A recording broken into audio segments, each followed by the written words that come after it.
10th standard இங்கிலீஷ்க்கான second revision original question paper கிட்டத்தட்ட ஒரு 6 டிஸ்ட்ரிக்ட்ல பார்த்தீங்க அப்படின்னா உங்களுக்கு எக்ஸாம் நடந்து முடிஞ்சிருச்சு. அந்த ஒரிஜினல் கொஸ்டின் பேப்பர் எல்லாமே டவுன்லோட் லிங்க் டிஸ்கிரிப்ஷனில் கொடுக்குறேன். அது போக இதில் இருக்கக்கூடிய கேள்விகள், ஏன்னா நான் அப்டேட் பண்ணுறது செலக்டட் கொஸ்டின்ஸ் மட்டும்தான், எல்லாத்தையுமே நான் அப்டேட் பண்ணுறதில்ல. இதில் இருக்கக்கூடியதை படித்தா நீங்கள் அட்டன் பண்ண வேண்டிய பேராகிராஃப், அது போக நீங்கள் கிராமர் பார்ட்டில் நீங்கள் இம்பார்ட்டன்ட் அப்படிங்கிறதெல்லாம் பார்த்துக்கலாம். அப்படிங்கிற மாதிரி கொஸ்டின் மட்டும்தான் நம்ம அப்டேட் பண்ணிக்கிட்டு இருக்கோம். சேனலுக்கு புதுசுனா சேனலை மறக்காமல் சப்ஸ்கிரைப் பண்ணிடுங்க. ஏன்னா அடுத்த நம்ம பப்ளிக் எக்ஸாமுக்கான இம்பார்ட்டன்ட் அடுத்தடுத்து அப்டேட் பண்ணும்போது கண்டிப்பாக நீங்கள் யூடியூப்பில் போய் தேட வேண்டிய அவசியம் இல்லாமல் டேரெக்டாக வீடியோ வந்து உங்களுக்கு ஓப்பன் பண்ணனே வரணும். அப்படின்னோம்னா இந்த வீடியோக்கு கீழே பிளாக் கலரில் சப்ஸ்கிரைப்னு ஒரு பட்டன் இருக்கு இல்லையா, அதை டவுன்லோட் பண்ணிடுங்க. அதுக்கப்புறமா டிஸ்கிரிப்ஷனில் பிடிஎஃப் டவுன்லோட் லிங்க், வாட்ஸ்அப் சேனலில் ஜாயின் பண்ணுறதுக்கான லிங்க்கும் உங்களுக்கு இருக்குது, நீங்கள் ஜாயின் பண்ணிக்கலாம். ஃபர்ஸ்ட் ஆஃப் ஆல் பார்த்தீங்கன்னா ஒன் வேர்டை பொறுத்த வரைக்கும் எல்லாத்தையுமே ஒரு வேளை அந்த 14 ஒன் வேர்டு அப்படின்னம்னா ஃபஸ்ட்டு 3 சினானிம்ஸ், அடுத்த 3 ஆண்டனிம்ஸ் அப்படிங்கிறது உங்களுக்கு தெரியும். அதுக்கப்புறம் கிராமர் பார்ட்டு என்னென்ன கேட்டிருக்காங்க அப்படிங்கிறத வரிசையாக ஃபஸ்ட்டு அனலைஸ் பண்ணியிருக்கணும் நீங்கள், புரியுங்களா? கொஸ்டின் நம்பர் 7 அப்படின்னம்னா ப்ளூரல் ஃபார்ம் தான் கேட்குறாங்க அப்படிங்கிறது உங்களுக்கு கரெக்டாக தெரியணும். ஏன்னா தமிழ் இங்கிலீஷில் மட்டும்தான் நமக்கு ப்ளூ பிரிண்ட் அப்படிங்கிறது இருக்குது. அந்த ப்ளூ பிரிண்ட் வைஸாகவே இத்தனை நம்பர் கொஸ்டின் அட்டன் பண்ணுறதுக்கு நம்ம என்ன படிச்சிருக்கணும் அப்படிங்கிறது வரைக்குமே நமக்கு தெரிஞ்சிருக்கணும். அந்த ப்ளூ பிரிண்ட் அப்படிங்கிறது தமிழில் மட்டும்தான் இருக்குது, அதை ஞாபகத்தில் வச்சுக்கோங்க. 2 மார்க் கொஸ்டினை பொறுத்த வரைக்கும் இதில் இருக்கக்கூடியது மட்டுமே போதுமா அப்படின்னம்னா கண்டிப்பாக போதாது. ஏன்னா இது ஒரு டிஸ்ட்ரிக்டில் இதே கொஸ்டின் பேப்பர், ஏன்னா ஒரு கொஸ்டின் பேப்பர் 5 டிஸ்ட்ரிக்ட் ப்ரொவைட் பண்ணுவாங்கிறது உங்களுக்கு தெரியும். இதே கொஸ்டின் பேப்பர் ஒருவேளை உங்களுடைய டிஸ்ட்ரிக்டில் வருது அப்படின்னம்னா இது போதுமானதாக இருக்கும். மற்றபடி பார்த்தீங்க அப்படின்னா 2 மார்க் கொஸ்டின் நீங்கள் அடிஷனலாக படிச்சிருக்கணும். நீங்கள் என்னென்ன படிச்சிருக்கணும் அப்படிங்கிறது இம்பார்ட்டன்ட். நான் இதுக்கு அடுத்த வீடியோ அப்டேட் பண்ணுவேன். சேனலை சப்ஸ்கிரைப் பண்ணியிருந்தீங்கன்னா அந்த வீடியோ பார்த்துடலாம்.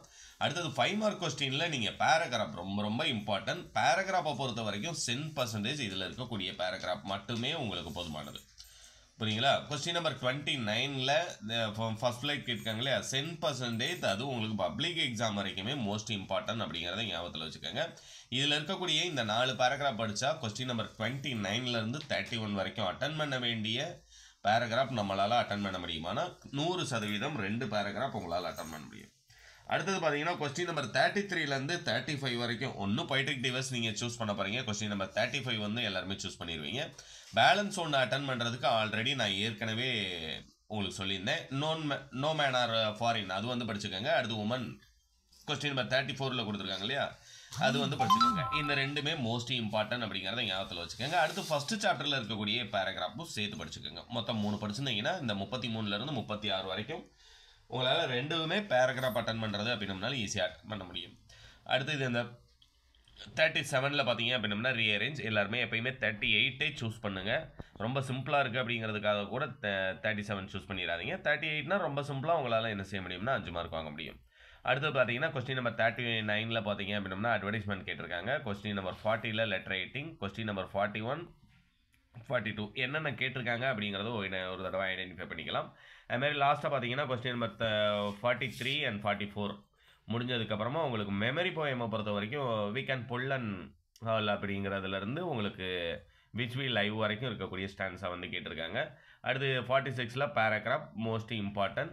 இது டவுன்லோட் லிங்க் டிஸ்கிரிப்ஷனில் கொடுக்குறேன். ஏன்னா ஜிக்ஸாக் தான் எந்த இதில் எடுத்தாலும் ஜிக்ஸாக் மட்டுமே கேட்டிருக்காங்களே, அது மட்டுமே படித்தா போதுமா? அது மட்டும் போதாது கண்டிப்பாக. ஏன்னா அது ரிப்பீட்டட். நான் கிட்டத்தட்ட ஒரு 4 கொஸ்டின் பேப்பர் குவார்டர்லி எக்ஸாம்லேருந்து செலக்டட் கொஸ்டின் நான் அப்டேட் பண்ணேன். எல்லாத்துலேயுமே அந்த ஜிக்ஸாக் தான் கேட்டிருக்காங்க. அதனால் எனக்கு மெசேஜ் பண்ணவங்களே வாட்ஸ்அப்பில் சார் அந்த ஜிக்ஸாக் மட்டும் படித்தா போதுமா, கண்டிப்பாக நம்ம சப்ளிமெண்ட்ரியில் பேராகிராஃபி 8 மார்க் அட்டன் பண்ணிட முடியுமா அப்படிங்கிற மாதிரி கேட்டிருந்தீங்க. அது மோஸ்ட் இம்பார்ட்டன்ட் தான். ஆனால் எப்படி தமிழில் உங்களுக்கு அன்னமையா கதை வந்து ரொம்ப இம்பார்ட்டன்ட் சொல்கிறோமோ அதுமாதிரி இதில் வந்து ஜிக்ஸாக் ரொம்ப இம்பார்ட்டன்ட். ஆனால் கண்டிப்பாக பார்த்தீங்க அப்படின்னா இதில் இருக்கக்கூடிய 2 பேராகிராஃப்மே நீங்கள் படிச்சுக்கோங்க. அட்டன் பண்ண வேண்டிய ஒன்று, அப்போ தான் உங்களால் என்ன செய்ய முடியும், அட்டன் பண்ண முடியும், புரியுங்களா? இது பிடிஎஃப் டவுன்லோட் லிங்க் டிஸ்கிரிப்ஷனில் இருக்குது, டவுன்லோட் பண்ணுங்கள். நான் சொன்ன மாதிரி ஏற்கனவே நம்முடைய வாட்ஸ்அப் சேனலில் ஜாயின் பண்ணல அப்படின்னம்னா வாட்ஸ்அப் சேனல் லிங்க் பார்த்தீங்கன்னா டிஸ்கிரிப்ஷனில் கொடுப்பேன், மறக்காமல் ஜாயின் பண்ணிக்கோங்க. தேங்க்யூ.